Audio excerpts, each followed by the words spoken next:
हर की आवता फोने गोली के जा करत हमके बड़ी परेशान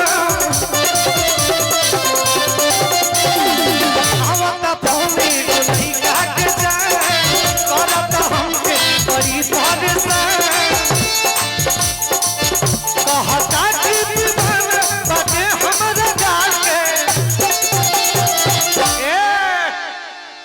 हरे की मजाल कौना लाल के केहू के मजाल बाजी के ऐसा ऐसा हमार भाई गार्जियन सामने ही बैठल बा हमरा करेजा पे केहू हाथ लगा दी